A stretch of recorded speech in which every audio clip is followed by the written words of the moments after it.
My name is Naomi Ellison.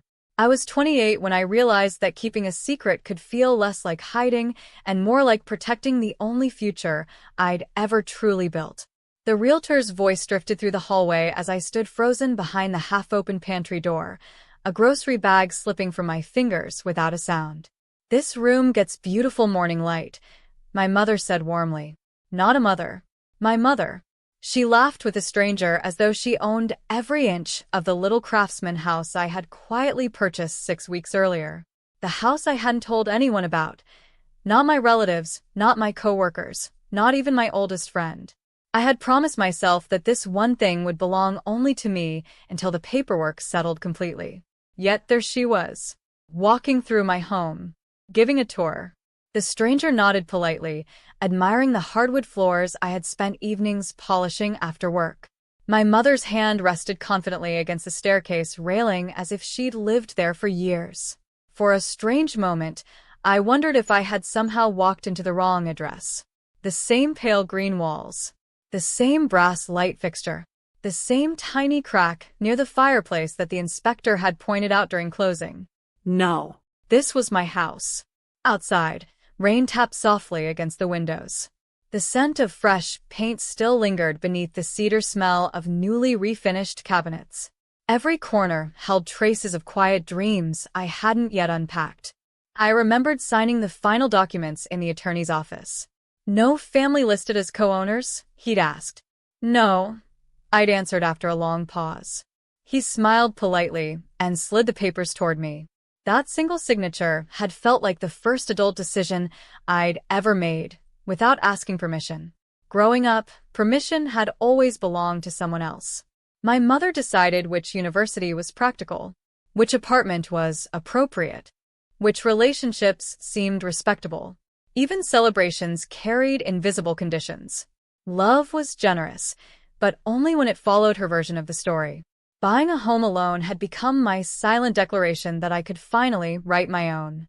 Or so I believed. The stranger followed my mother upstairs. "The primary bedroom is my favorite," Mom said casually. My favorite. The words settled heavily inside me. Not because they were inaccurate, because she spoke them as though they were hers to claim. I stayed perfectly still, listening as another question floated down the staircase. "So, why are you selling?" A long silence followed.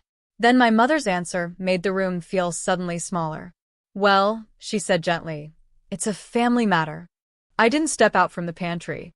Not because I was afraid of my mother, but because something in her voice told me there was a conversation happening that I wasn't supposed to hear. She sighed softly, the kind of sigh she'd perfected over decades. It always sounded sincere, thoughtful, almost fragile. "My daughter has been overwhelmed," she told the couple. "She's considering relocating for work, and she asked me to help explore options before making a final decision." I felt the words settle over me like cold rain. I had never said any of that. The couple exchanged understanding smiles. They weren't doing anything wrong. They believed they were speaking to a caring mother trying to help her child through a difficult transition. My chest tightened, not with anger, but with disbelief. How had she even gotten inside? I slipped my phone from my coat pocket and opened the security app I'd installed only days after closing. The front door camera showed my mother arriving nearly 40 minutes earlier. She hadn't forced the lock. She had simply unlocked the door. My pulse quickened. Only 3 keys existed. One was in my handbag. One was locked inside a small safe in my apartment.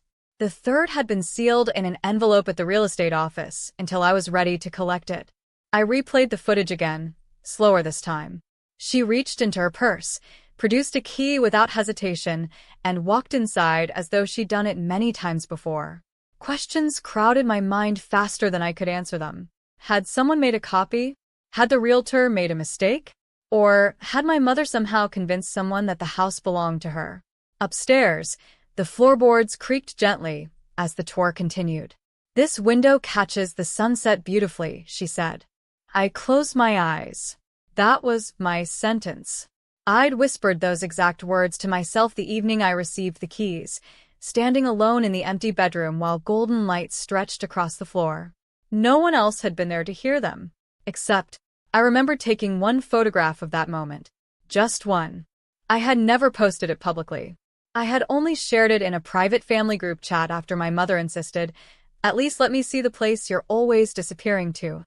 The realization arrived quietly, carrying more sadness than surprise. Maybe the house hadn't been the first boundary she'd crossed. Maybe it was only the first one I could finally see. And as I watched her lead the strangers toward the back garden, I noticed something tucked beneath her arm. A slim blue folder. The same folder that had held every document from my closing day. The folder I was certain I had locked inside the kitchen drawer before leaving that morning. For a moment, I questioned my own memory. Had I left the drawer unlocked? Had I absent-mindedly taken the folder home and forgotten? My thoughts searched for a mistake I could blame on myself, because somehow that felt easier than accepting what my eyes were telling me. The couple paused beside the kitchen island while my mother opened the blue folder with practiced care. "I've gathered everything you'll probably want to know," she said with a reassuring smile. "Floor plans, renovation receipts, neighborhood information." She turned the pages slowly, careful not to reveal anything that looked unusual. From where I stood, I couldn't read the documents, but I recognized the colored tabs I had placed there myself. Blue for inspections, yellow for warranties, green for utility records. It wasn't just a folder anymore. It was evidence that someone had entered a space I believed was finally mine. The visitors thanked her politely, asking thoughtful questions about the neighborhood. She answered each one with surprising confidence, weaving together facts she'd heard me mention over the years with details anyone could gather online. To them, she sounded informed, trustworthy. To me, every sentence felt borrowed. When they stepped into the backyard, I quietly slipped out of the pantry and crossed the kitchen. My footsteps were almost soundless against the hardwood floor. The drawer beneath the counter was slightly open. Inside, the envelope where I'd kept spare receipts was disturbed. A notebook had been moved. The small velvet pouch containing an extra mailbox key was gone. I didn't panic. Instead, I stood there, letting the silence settle around me. For years, I'd believed love meant overlooking small intrusions. My mother rearranging my apartment because she thought it worked better. Opening letters that arrived at her house by mistake. Answering questions on my behalf at family gatherings before I'd spoken a single word. Each incident had seemed too small to challenge. Together, they formed a pattern I had never wanted to name. Outside, I heard the visitors thanking her again. Their car doors closed. An engine started, then faded into the distance. A few seconds later, the front door opened once more.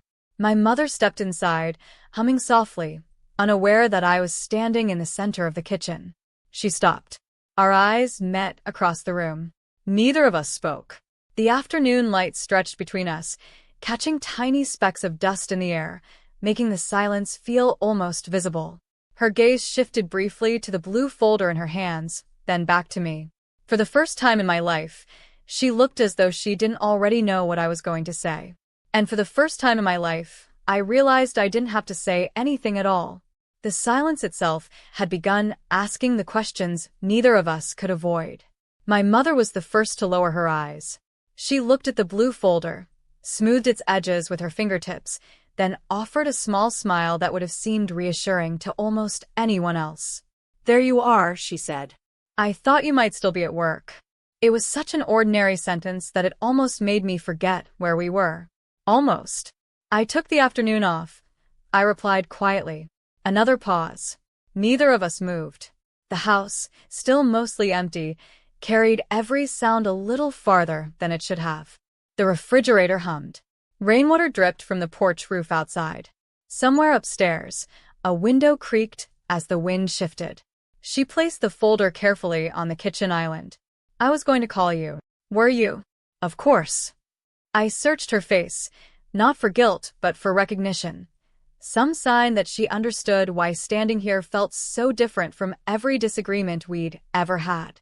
Instead, she sighed. "I know how this looks." I almost smiled. "No," I said. "I don't think I do." She folded her hands together. The neighbors noticed the house had been empty. They asked questions. Then one of my friends mentioned a young couple looking to buy nearby. I thought. She hesitated. I thought I could help. Help whom? Them. You. You told them I was moving. I said you were considering it. I wasn't. She looked down for a moment. I assumed you might. That single sentence settled heavily between us. Not because it was cruel, because it revealed something older than this afternoon. She hadn't asked what I wanted. She had simply filled in the silence with an answer that made sense to her. As a child, she'd done the same thing. If I was quiet, she assumed I agreed. If I hesitated, she assumed I needed guidance. If I made a decision she didn't understand, she assumed it was temporary. Somewhere along the way, my voice had become optional in my own story. I changed the locks after closing, I said gently. She looked surprised. I know. The words escaped before I could stop them. I checked the security footage. For the first time since she'd walked in, the confidence in her posture shifted. Not dramatically. Just enough for me to notice. You used a key, I continued. Where did it come from? She didn't answer immediately. Instead, she traced one finger along the edge of the countertop, as though searching for the least painful version of the truth. Finally, she looked back at me. I asked the realtor for it. You asked. He remembered me from the open house. I told him I was your mother and that you wanted me to keep an eye on the property while you were busy. The room became impossibly still. I wasn't shocked that she'd said it. I was shocked that someone had believed it. Then another thought surfaced, small, quiet, but impossible to ignore. If the realtor had handed over a key so easily, what else had he shared? The question stayed with me long after my mother left that afternoon. She hadn't stormed out. She hadn't defended herself with raised voices or accusations. She simply picked up her handbag, paused at the front door, and said, I never meant to upset you. Then she was gone. The silence she left behind felt heavier than any argument. I sat on the hardwood floor of the empty living room, my back against the wall, watching the fading light stretch across the windows. The house no longer felt untouched. It wasn't damaged, but something invisible had shifted. The feeling of privacy I had carried through every room had quietly disappeared. The next morning, I called the realtor. His cheerful greeting faded the moment I introduced myself. I have a question, I said carefully. Did you provide anyone else with access to my property after closing? There was a long pause. I did speak with your mother, he admitted. She said you'd been working long hours and asked if she could collect the spare key for emergencies. She knew your full name, the closing date, even details about the inspection. I didn't think it was unusual. I never authorized that. Another silence. When he finally spoke again, his voice had lost its confidence. I'm very sorry, Miss Ellison. He sounded genuinely distressed, and for the first time since this had begun, I realized the problem wasn't one person's mistake. It was an assumption. People saw an older parent and a younger daughter and naturally believed they were acting together. No one had stopped to ask whether I had given permission. My independence had quietly disappeared behind a familiar title, Mother. That afternoon, the brokerage manager called personally to apologize. They acknowledged the error, documented what had happened, and offered to replace every lock and security credential at their expense. I accepted the offer, not because new locks would erase what I'd felt, but because boundaries deserved to be visible as well as understood. When the locksmith arrived 2 days later, he handed me a small envelope containing 3 brand new keys. No copies exist, he said with a reassuring smile. These are the only ones. I held the envelope for a long moment before slipping it into my bag. This time, I wouldn't leave a spare key anywhere out of obligation. That evening, my phone buzzed. A message from my mother appeared on the screen. I know you're upset. I truly believed I was helping.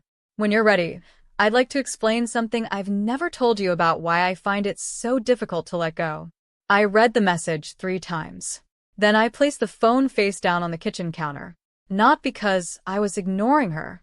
Because, for the first time, I understood that listening didn't have to mean answering immediately. The next chapter of our relationship would begin, but only when I was ready to hear the truth she had carried in silence for years. I didn't answer my mother's message that night, or the next. Not because I wanted to punish her, but because I had spent most of my life responding before I had finished feeling. Every uncomfortable conversation had ended the same way. I would soothe the tension first and sort through my own emotions later. This time, I let the silence belong to me. A week passed. The house slowly became less like an empty structure and more like a place where I could breathe. I unpacked one box each evening after work. Books found their shelves. A faded ceramic mug from college settled beside the coffee maker. A woven blanket my grandmother had knitted rested across the sofa, carrying the faint scent of cedar that somehow had survived the years. The small rituals mattered. They reminded me that a home isn't claimed in a single signature. It's claimed in ordinary moments repeated with care. On the 8th day, an envelope appeared in my mailbox. No return address. Only my name, written in my mother's careful handwriting. Inside was a single folded letter and a photograph. The photograph stopped me first. It showed my mother in her 20s, standing in front of a modest brick house I'd never seen before. She was smiling, but her eyes looked uncertain, as if she were trying to memorize the moment before it disappeared. I unfolded the letter. "Naomi," it began. "There is something I should have told you years ago. The first home I ever bought lasted exactly 43 days. Your grandfather convinced me to sell it because he believed married daughters shouldn't own property of their own. I told myself he knew better than I did. I handed over the keys without a fight." I paused. The paper trembled slightly in my hands. "I never bought another home after that. When you told me you had purchased yours, I was proud. But I was also frightened in a way I didn't understand. Instead of celebrating your independence, I tried to make myself part of it. I mistook closeness for permission." I read those sentences again.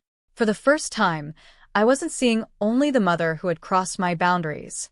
I was seeing the young woman she had once been, the one who had quietly surrendered something she never truly stopped grieving. The letter didn't excuse what she'd done, but it explained the shape of it. At the bottom was one final paragraph. "If you never trust me with another key, I will understand.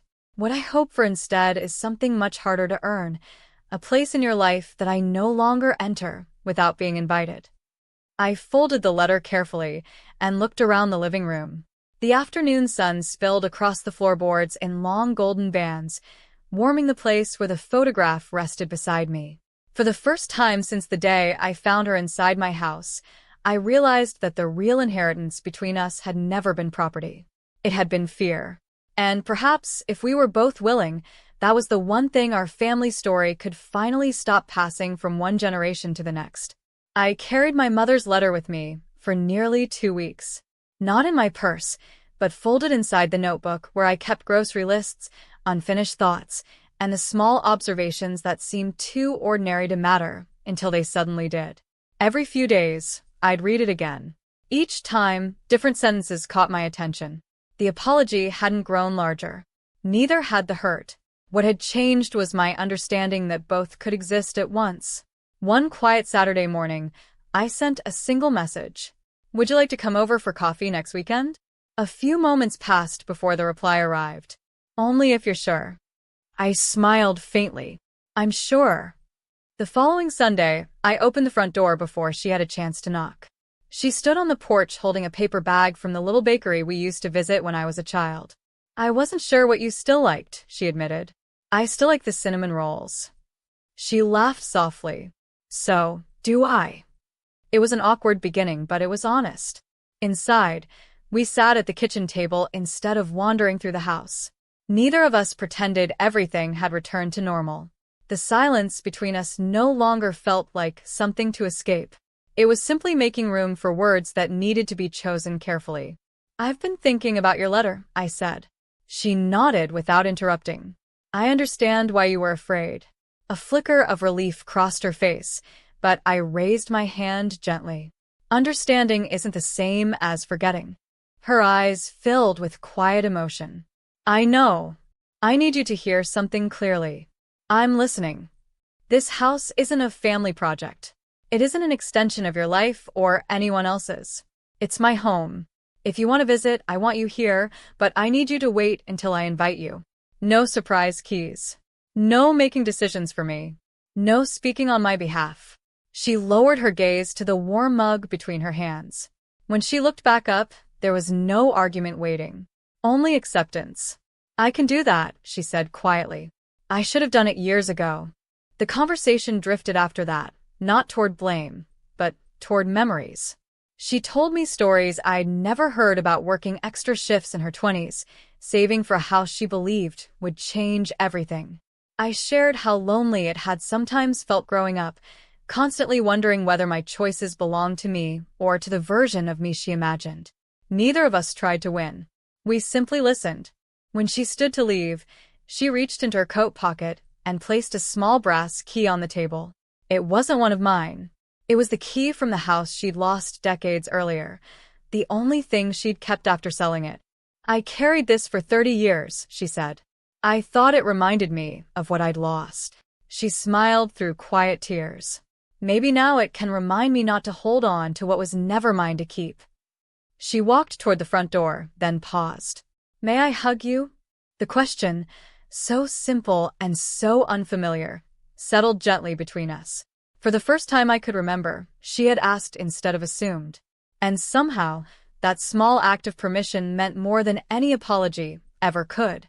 I hugged her, not because every wound had healed, but because healing had finally begun with something our family had rarely practiced: permission. When she stepped back, she didn't linger in the doorway. She didn't glance around the living room or offer suggestions about where I should place a chair or whether the curtains would look better in another color. She smiled. I'll wait for your next invitation. Then she walked to her car. I stood on the porch until she disappeared around the corner, listening to the quiet that followed. It no longer felt empty. It felt earned. The weeks that followed were ordinary in the best possible way. If my mother wanted to visit, she sent a message first. Sometimes I said yes. Sometimes I said, can we do next weekend instead? For the first time in our relationship, no wasn't treated as rejection. It was simply another honest answer. Slowly, trust stopped feeling like something demanded and became something rebuilt, one respectful choice at a time. The house changed with the seasons. The bare walls filled with photographs from places I'd traveled alone. Shelves that had once held moving boxes now displayed novels with folded corners, tiny plants stretching toward the windows, and a blue ceramic bowl where I dropped my keys every evening.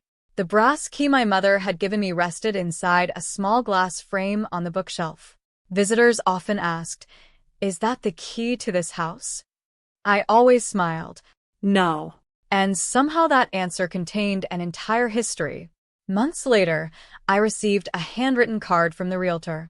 He apologized once more for what had happened and explained that the brokerage had changed its procedures. No keys would ever be released again without direct authorization from the legal owner. I placed the card in the same drawer where I kept my closing documents.